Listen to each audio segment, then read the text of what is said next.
tout cas, nous sommes très très heureux de vous accueillir ce soir. Merci beaucoup. Alors donc, vous évoquez votre maison, qui a quelque chose, donc là je reprends un peu votre texte, de la Maison Bleue chantée par Maxime Le Forestier, ne serait-ce que parce qu'elle est forestière, écrivez-vous, enclose dans la forêt, mais aussi parce qu'on y vient à pied, on ne frappe pas, ceux qui vivent là ont perdu les clés. Hein, vous avez perdu les clés, je crois. Hein. Tout à fait. Voilà. Et donc vous avez cru, et j'insiste, le temps est au passé, vivre là-bas d'amour, d'eau de source, de fromage de chèvre, alors plus maintenant peut-être, et d'écriture. Et donc j'aurais deux premières questions. Ce monde politique, donc, puisque c'est un petit peu l'objet de votre livre, donc politique et spiritualité, compte tenu du parcours de vos parents et des désillusions post-68, vous paraît un peu suspect, comme à beaucoup de nos concitoyens d'ailleurs. Qu'est-ce qui vous a amené, au-delà de ce contact avec, j'ai perdu le nom, Joe Spiegel, qu'est-ce qui vous a amené donc à vous intéresser à la politique? Parce que on sent que c'est quelque chose qui bouillonnait un peu en vous quand même. Oui, qui bouillonnait parce que c'était aussi le fruit d'un compagnonnage d'une année avec Hannah Arendt, à qui j'ai consacré un livre pour les enfants dans la collection des petits Platons, et dont la maxime, pour le dire vite, est en gros de dire qu'une vie humaine n'est une vie véritablement humaine que si elle est politique. Alors vous dites, en fait, la politique n'intéresse pas, mais pour moi, c'est un contresens total, que j'entends très bien, que je comprends très très bien et qui est un constat.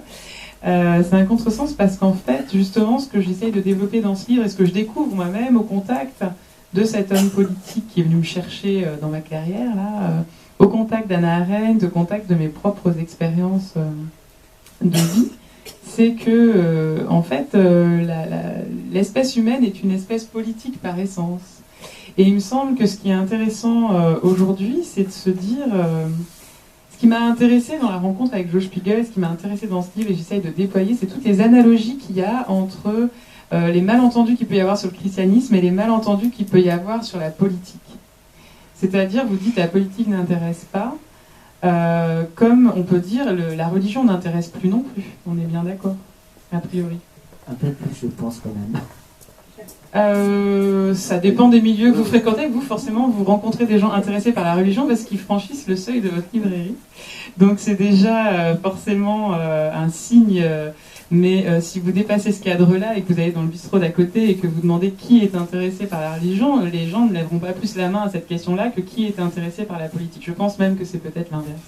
Et ce qui m'a intéressé, en entendant cet homme me parler de son rapport à lui, à la politique, de sa conversion à une autre forme de politique, justement, qui ne soit plus une politique de parti, une politique partisane, une politique du système, etc. C'était de me dire, mais finalement, le désintérêt massif vis-à-vis de la religion et du politique ont certainement des causes communes. Et ces causes communes, si je devais en choisir une comme ça, là, sans trop réfléchir, je dirais que c'est l'infantilisation.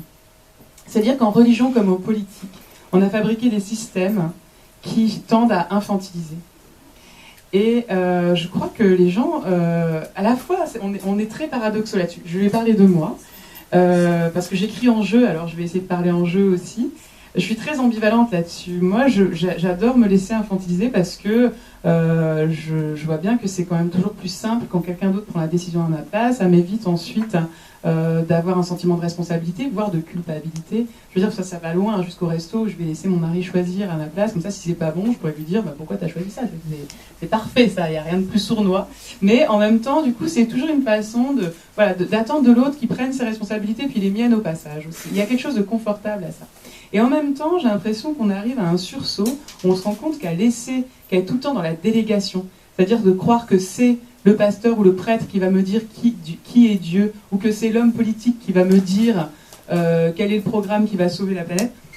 Finalement, on se rend compte que tout ça, ça n'est pas valable, et on arrive un peu au bout de ces systèmes-là, de ces systèmes hiérarchiques qui nous laissent entendre qu'il y a des spécialistes de deux domaines qui font partie de l'essence humaine et qui ne doivent en aucun cas être détenus par des mains de soi-disant spécialistes qui sont, d'après moi, la politique et la spiritualité. Ce sont des domaines, c'est pour ça que j'aime pas trop quand on me présente comme théologienne, parce que je crois que c'est un domaine, si vous voulez, si je dois me faire opérer, j'irai voir j'irai voir un chirurgien et pas quelqu'un d'autre, a priori. Si j'ai envie de parler de Dieu, je pense pas que quelqu'un qui a un doctorat de théologie m'en parlera mieux que peut-être la personne que je croise dans la rue. Et je crois que c'est pareil pour la politique, que c'est très bien, il y a des pensées politiques à développer, on peut s'intéresser, se spécialiser dans des domaines politiques, dans des domaines théologiques, etc. Et je crois que le danger de l'espèce humaine, c'est de croire qu'elle peut, en fait, déléguer ces dimensions-là qui font partie, en fait, de toute l'essence de son identité. Nous sommes des êtres politiques parce que, comme dit Hannah Arendt, nous sommes plusieurs. Le monde est ce qu'il est parce que nous sommes plusieurs. Ça va être une vérité de la palisse. Mais si on prend au sérieux vraiment cette dimension du monde qui est que nous sommes plusieurs, qui est qu'en fait, nous ne pouvons pas nous passer des autres, eh bien, ça fait de nous fondamentalement des êtres d'essence politique. Donc, que les gens ne s'intéressent pas à la politique, c'est-à-dire qu'ils ne s'intéressent pas à eux-mêmes, qu'ils ne s'intéressent pas à l'espèce humaine, et c'est grave. Alors, vous évoquez aussi beaucoup dans votre livre la démocratie participative, donc ce passage du je au nous. Mais certains philosophes ont montré aussi que la démocratie en tant que telle pouvait devenir un enfer, en particulier quand le peuple, si le peuple par exemple n'est pas suffisamment éduqué pour vivre cette démocratie. Donc, y a-t-il pour vous un mode idéal de l'exercice de la politique ? Non, alors là, je vais vous dire clairement, j'ai pas écrit ce livre en tant que justement spécialiste de la politique. Ce qui m'a, j'en ressors pas avec une idée justement toute faite et systématique et dogmatique de ce qu'il y aurait à faire. Mais ce qui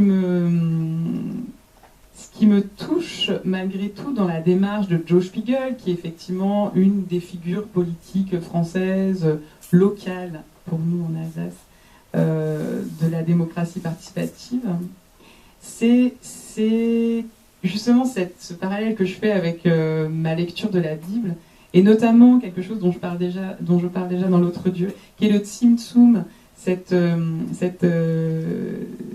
concept de la Kabbale, qui est la première étape d'une réponse à une question toute bête que pose Isaac Luria au XVIe siècle, à savoir si Dieu est partout, comment est-ce que le monde a-t-il pu exister ?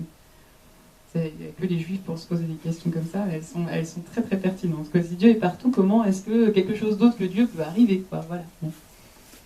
Et Isaac Luria répond par un très très long processus qui commence par le Tzimtzum, c'est-à-dire le retrait, la concentration de Dieu. C'est-à-dire Dieu a dû se réduire lui-même, en fait, pour que autre chose que lui puisse arriver. Et finalement, quand j'entendais Joe me parler de sa démarche à lui, de son parcours, de sa carrière politique, c'est un homme qui est en fin de carrière, qui en fait, dans le premier coup de fil qui me passe, me dit bah voilà, j'ai fait le tour du pouvoir, ça m'intéresse plus. C'est bon, j'ai joui du pouvoir. Je sais ce que c'est, cette jouissance, je sais aussi qu'elle est sans fin, qu'elle n'est pas nourrissante. Et puis, à un moment donné, j'ai vécu une crise spirituelle qui m'a amené à comprendre qu'il fallait que je me retire pour que les autres puissent prendre une place, quoi. Et c'est concrètement, pour moi, je faisais vraiment ce parallèle. Moi, ce qui me passionne dans la vie, c'est l'analogie. Voilà, vous l'aurez compris, ça fait à peu près 4 fois que j'emploie ce mot et je ne peux pas m'en empêcher. C'est vraiment de voir comme des principes, en fait, peuvent se promener comme ça, quand ils sont profonds, quand ils sont vrais. Vous pouvez les placer en éducation, vous pouvez les placer en politique, vous les placez en religion, en cuisine, en musique. Je dis ça parce que mon mari est musicien, on passe notre temps à faire des analogies entre évangile et musique, etc. Et j'entends Joe me dire ça et je me dis, mais en fait, voilà, c'est le Tzimtzum de l'homme politique. C'est-à-dire qu'à un moment donné, il accepte de se dire que c'est pas forcément lui qui a toujours les meilleures idées, que c'est pas parce qu'il a été élu qu'il va en permanence être en mesure d'être représentatif de la meilleure décision possible. Et il va créer dans sa commune ce qu'il appelle une agora, tout simplement, qui va conduire à actuellement, je crois qu'ils sont 256 agoracteurs. Et autant vous dire que c'est absolument pénible comme pas possible, parce que il faut débattre à 256 plutôt qu'à 12.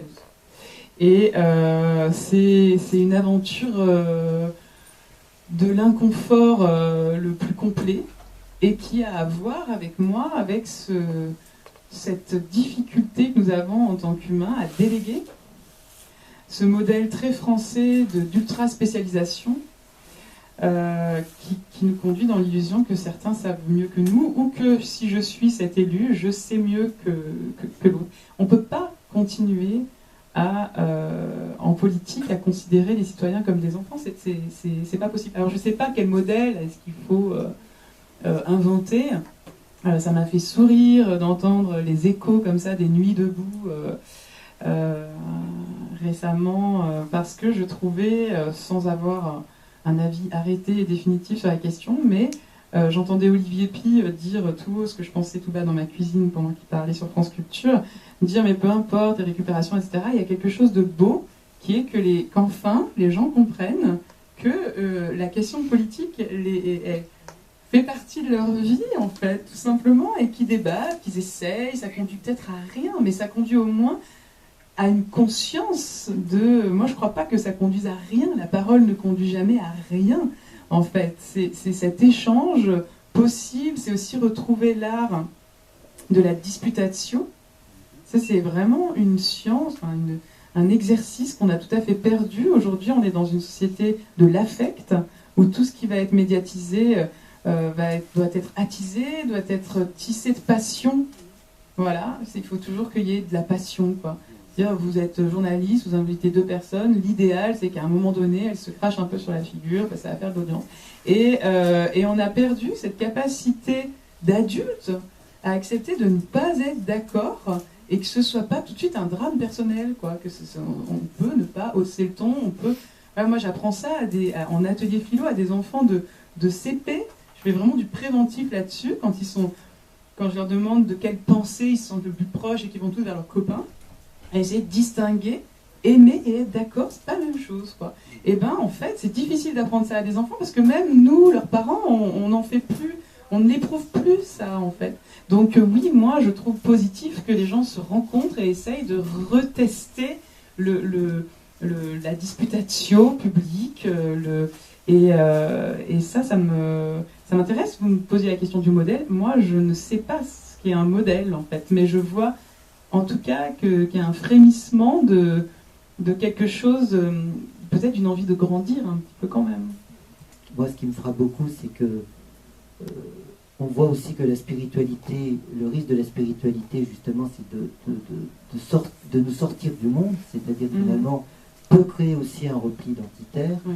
Et comment peut-on aujourd'hui faire, en tout cas, quelles sont les pistes pour proposer cette réconciliation entre le spirituel et le politique. Parce que finalement, c'est un même élan au niveau de l'humanité.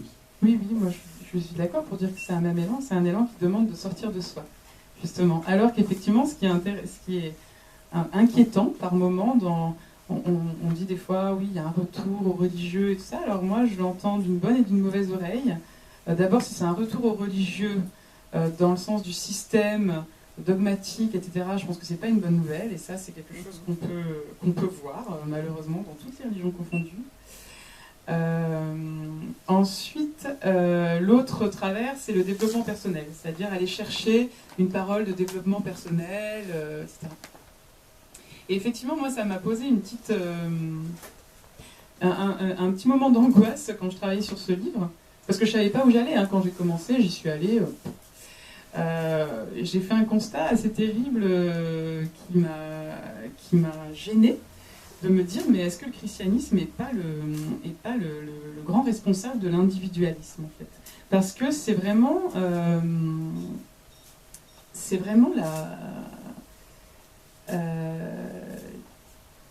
religion du sujet, de l'individu, en fait. C'est-à-dire, Jésus est quelqu'un qui va fuir les groupes, qui va fuir les systèmes et qui va fuir les groupes au profit des rencontres individuelles. Et donc, il fait émerger une conscience de l'individu d'être ce qu'il est et d'être un sujet, en fait. Et il tend à élever plutôt qu'à éduquer, c'est-à-dire à vraiment faire accéder la personne à ce qu'elle est, à son désir, à sa parole singulière, à sa singularité, etc. Très bien. Alors, de là vers l'individualisme, il n'y a qu'un pas qui est très très vite franchi. Et donc, c'est pour ça qu'il y a tout un chapitre qui s'appelle du jeu au nous, c'est-à-dire comment est-ce qu'on peut passer de cette conscience d'être un sujet et d'avoir du coup une place singulière à occuper qui est valorisée en tant que telle par la Bible, puisqu'on est tous appelés à assumer notre propre existence et notre propre singularité. Comment passer de ce jeu au nous, justement et ça, je crois que il y a une dimension de justement de tzimtzum personnel pour chacun, c'est-à-dire de se rendre compte. Et c'est en ce sens que c'est important de simplement accéder à cette conscience d'être en soi un être politique, c'est-à-dire se rendre compte que notre vie est ce qu'elle est parce que les autres, en fait. Et de pouvoir être dans le désir, tout en ayant accédé à sa propre personne, à sa propre autonomie de sujet, de se laisser compléter par l'autre, de favoriser, d'avoir une attention particulière dans la rencontre, à se dire où est-ce que l'autre me complète. En fait, on a très vite tendance à vouloir convaincre, à vouloir justifier sa propre existence. Et je pense que quand on a vraiment vécu cette rencontre de l'évangile qui fait qu'on n'a plus besoin de justifier notre propre existence, on peut vraiment entrer dans le désir de l'autre. L'autre ne nous menace plus. Et je pense que cette accession au sujet, elle est différente de l'individualisme. C'est deux choses qui sont différentes, le sujet et l'individu. Les psychanalystes ne me démentiront pas là-dessus. La différence entre le moi et le je, en fait. Et pour moi, Jésus, c'est le sujet par excellence. Et c'est le sujet qui fait que, justement, ayant accédé, n'ayant plus besoin de justifier sa propre existence, peut tout à fait aller à la rencontre sans que l'autre représente pour lui une menace. Et ça, c'est pour ça qu'à un moment donné, je dis que l'écoute est une action politique en soi. C'est pour ça, quand on parle d'engagement politique, c'est assez subversif la façon dont je l'entends dans le livre. C'est pas... oui, ce que vous savez faire et ce que vous savez le mieux faire et ce qui correspond à votre charisme et à votre désir aura forcément une action politique. Parce qu'on est tellement en dépendance les uns avec les autres. Et je crois que cette conscience-là, pour moi, elle entraîne nécessairement un désir d'aller vers l'autre à un moment donné. Et parce que justement, je suis plus dans l'auto-justification. Et sur le plan politique, après, moi, il y a autre chose qui m'a beaucoup éclairée en retravaillant, mais parce que parallèlement à l'écriture de ce livre qui m'a pris pas mal de temps et de désespoir, je dois dire. Je suis passée par des moments très pénibles. Donc j'ai laissé tomber, je suis revenue, donc j'ai continué à écrire des articles, et notamment pour les cahiers Croire sur la miséricorde, ce qui m'a conduit à faire une découverte extraordinaire sur la miséricorde en grec dans l'Évangile, qui consiste, pour le faire court, à remarquer qu'il y a deux mots grecs pour dire avoir miséricorde dans l'Évangile. Il y en a un qui signifie être pris aux entrailles, et un autre qui signifie avoir de la compassion. Mais il y en a un donc qui est beaucoup plus charnel, viscéral, passionnel. Et que ce verbe-là, je vous le passe, je n'arrive pas à le prononcer, c'est un truc... enfin bon, ceux qui parlent le grec, vous pouvez le rechercher. Ce verbe-là, qui consiste à quelque chose de totalement viscéral, n'est jamais attribué qu'à Dieu. Alors que quand Dieu nous demande à nous d'exercer la miséricorde, on est dans un verbe un peu moins engageant. Et je trouve ça très édifiant, dans le sens où par rapport à cette grande énigme d'une religion qui impose l'amour comme commandement, alors que nous savons très bien au quotidien à quel point on ne peut pas aimer sous commandement. Là aussi, la psychanalyse sait bien qu'on a des endroits de passion qui nous mènent par le bout du nez. Eh bien, je crois que l'espace public et l'Évangile nous invitent à ne pas toujours être justement déterminés par nos affects, mais à développer une autre forme d'amour qui ne soit pas de l'ordre de la préférence, de l'atome crochu, du sentiment de proximité, mais qui soit un amour de principe. Et c'est vraiment cette différence entre ces deux termes de miséricorde qui m'ont éclairé, c'est que Dieu, lui, peut se permettre d'être pris aux entrailles parce qu'il a des entrailles qui vont le conduire à l'amour. Nous, nos entrailles, on ne sait jamais très bien où elles nous conduisent. Et du coup, il nous dit très bien, dans le contexte personnel, on ne va pas pouvoir faire grand-chose, ça va être compliqué, mais chance à vous, vous avez un contexte aussi public où vous pouvez vous sortir de cette dimension passionnelle pour exercer une miséricorde de principe qui peut s'exercer simplement par l'attention à l'autre, de façon simplement comme une attitude de principe et qui ne pose plus la question de ma préférence et de mon amour crochet. Moi, je trouve ça extrêmement libérateur, en fait, ce commandement de l'amour, parce que c'est un commandement qui peut être donné puisque justement, il ne se situe pas au niveau de mes passions. Mes passions, je sais que je ne pourrais pas faire grand-chose. Je pourrais un peu, mais il y a un moment où ça va être, il y a une essence un peu esclavagiste comme ça, des passions sur nous. Et c'est pour ça d'ailleurs qu'on devrait vraiment s'en foutre radicalement, savoir si un président de la République a une maîtresse, deux maîtresses, 4, 5, on s'en fout. Parce qu'on peut être un très très mauvais mari et savoir exercer sur la place publique un amour de principe en fait. Et là aussi, c'est dramatique l'usage des médias par rapport à cette confusion permanente entre l'affect et l'amour. L'affect et l'amour ne sont pas la même chose, d'après moi.